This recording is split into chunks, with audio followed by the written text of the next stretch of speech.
Il-każ ta' Daryl Luke Borch hija storja oħra bla bażi ta' xejn min-naħa tal-Partit Nazzjonalista immirata biss biex tattakka il-Ministru Manuel Mallija.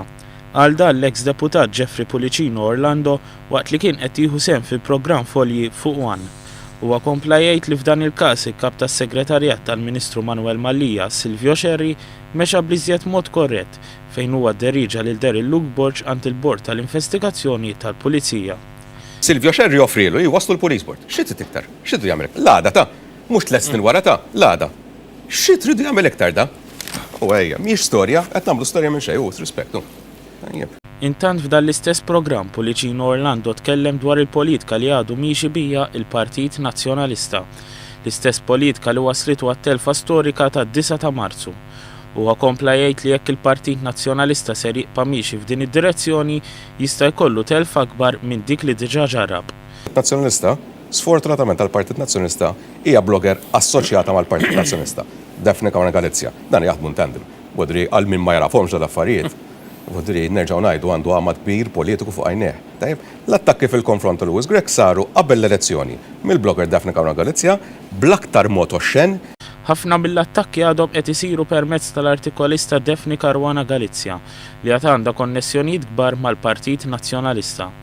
Malti weriet li mhux xux fil-maġġoranza assoluta tiegħu meta swingja 40,000 tajjeb Malti u Maltija, Awċi u Awċija, is-swingjaw li l-Partit Laburista qed jorik li dil-politika qed jirreġetta tibqax dik id-direzzjoni. Jekk inti ma tixtieqx telf oħra storika jew akbar fl-elezzjoni li jmiss. Intant hekk kif it-tnejn jibda jiltaqa' l-Kumitat tal-Kontijiet Pubbliċi, Pulicino Orlando qal li dwar dan l-akbar skandlu tax-xiri taż-żejt li sewwa lill-poplu Malti biljuni euro għandha ħafna x'tirrispondi l-amministrazzjoni preċedenti l-aktar għal mod traskurat li kienu jinżammu il-minuti tal-laqgħat.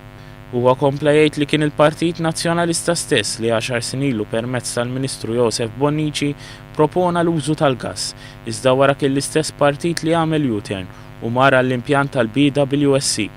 Dan minħabba li dan seta' jħalli iżjed commissions lil persuni involuti fil-każ tax-xiri taż-żejt. F'daqqa waħda U-turn, Gvern Nazzjonalista li kien ilu minn żmien Joseph Bonnici, meta Joseph Bonnici kien Ministru nkarigat mill-Enerġija jgħid li ħajmur for a gas-powered power station.